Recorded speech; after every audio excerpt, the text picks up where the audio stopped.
কারো কারো জন্য অন্ধকার কবরটা জাহান্নামের গর্তে পরিণত হয়ে যাবে। কথা জোরে বলেন ঠিক না ঠিক? ভাইরা, নবীজির একজন সাহাবী যার নাম আব্দুল্লাহ আনসারী। এই আব্দুল্লাহ আনসারীর একটা সন্তান, মাঝে মধ্যে সন্তানটারে বাবায় নবীর পিছনে যখন নামাজ পড়তে যাইত, এইভাবে গাছের সাথে দুইটা হাত রশি দিয়া বেঁধে তারপরে নবীর পিছনে জামাতে নামাজ পড়তো। ঘরের মধ্যে নামাজ পড়তো না, একটাই মাত্র কাপড়। আপনারা ইতিহাস জানেন, স্বামী স্ত্রী দুইজনে এক কাপড় দিয়া নামাজ পড়ে। আব্দুল্লাহ আনসারী সবার শেষে যায়, সবার আগে দৌড়ে বাড়িতে ফিরে আসে। নবীর দরবারে যখন কমপ্লেইন করলো, আমার নবী কারো ব্যাপারে না যায় না, কোনো মন্তব্য করতো না। ওসমান জিন নুরাইন রে বলল, ওসমান, আমার আব্দুল্লাহ আনসারীর ব্যাপারে এমন মামলা করছে, চলো তদন্ত করে দেখি আসলে বিষয়টা কি। সবার শেষে মসজিদে আসে, আমি সালাম ফিরাইলে সবার আগে দৌড়ে বাড়িতে যায়। হযরত ওসমান জিন নুরাইন নবীর সফরের সঙ্গী। ওসমান জিন নুরাইন রে লইয়া আব্দুল্লাহ আনসারীর বাড়ির আঙ্গিনায় আমার নবী দাঁড়াইয়া কয়, যাও যাও, আমার আব্দুল্লাহ আনসারীর একটু ডাক দাও। হযরত ওসমান জিন নুরাইন বাড়ির ভিতরে প্রবেশ করলো। হঠাৎ করে দেখতে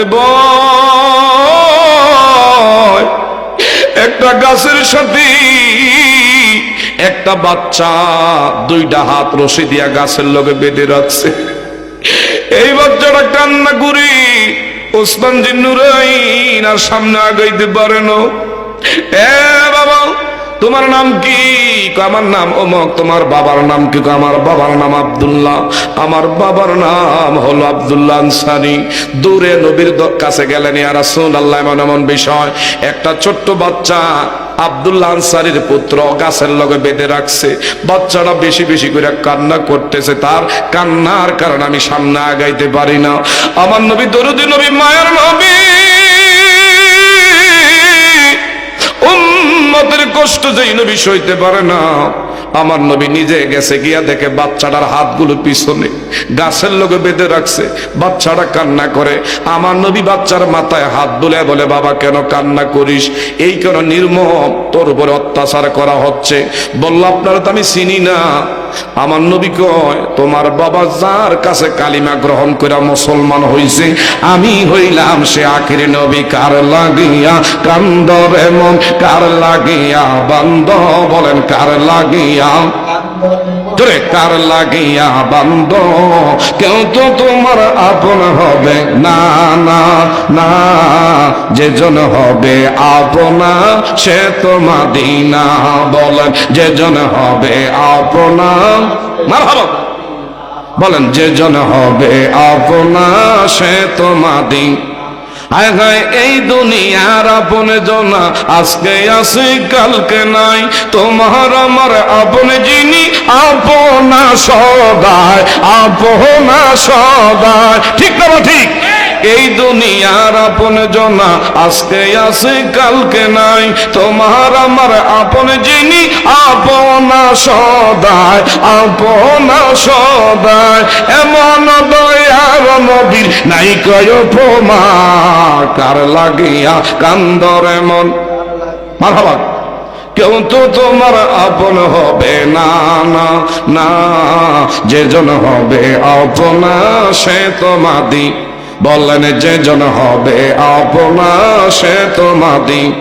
কবর হাসর পৌঁছে রাতে কোন আপন পাবি না। ঠিক না ঠিক?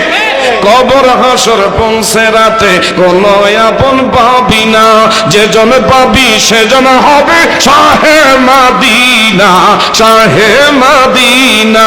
উম্মতের কষ্ট নবী সইতে পারে না, কার লাগিয়া কান্দরে মন বান্দ, কেউ তো তোমার আপন হবে না, না, যেজন হবে আপনা সে তো মদিনা, যেজন হবে আপনা।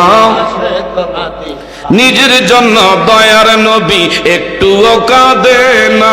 ঠিক না ঠিক? নিজের জন্য দয়ার নবী একটুও কাঁদিনা, সারা জীবন কেঁদেছিলেন উম্মতের মায়ায়, উম্মতের মায়ায়। এখনো কাঁদিতে আছে সোনার মদিনায়। কার লাগিয়া কান্দর এমন, কার লাগিয়া বান্দ, কেউ তো তোমার আপন হবে না, না আজ জন হবে আপনা সে তো মদিনা। চিৎকার করে বলেন মারহাবা।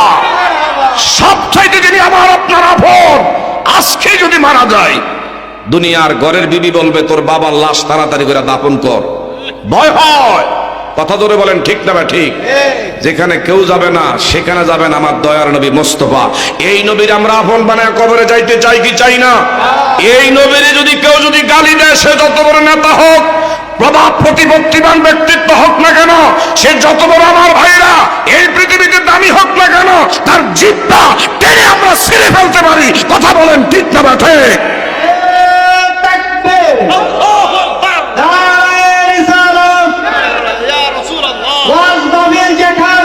আমরা আছি, সকলে বলেন মারহাবা। বাবা কষ্ট হইতে সামনে গো। আমার নবীজি, আমার নবীজি বললেন নিজে কেমন দরুদি নবী, বাচ্চাটা কান্না দেখে আমার নবী আর সইতে পারে না, সুবহানাল্লাহ কইতেন না? এইটা উঠছে গে, সাবধান, এদিকে চান। আমার নবী নিজে ওসমান যে নুরাইন বলল, ওসমান আমার আব্দুল্লাহ আনসারীর খবর পরে দিও, আগে বাচ্চাটারে জিজ্ঞাসা করো এই কা পরিণতি, এই কা করুণ অবস্থা। বাচ্চাটা বলল, ইয়া রাসূলুল্লাহ, আপনার হাতে হাত দিয়া যেদিন আমার বাবা কালিমা গ্রহণ করেছেন, ওই দিন থেকে আমাদের বাড়ির পার্শ্ববর্তী এই যে দেখেন আমাদের বর্ডার সীমান্তবর্তী এই যে একটা গাছ, গাছের গোড়া আমার বাবার ভাগে মাথা গিয়া পড়ছে ইহুদির বাড়িতে। গাছের পাকা পাকা খেজুর জইরা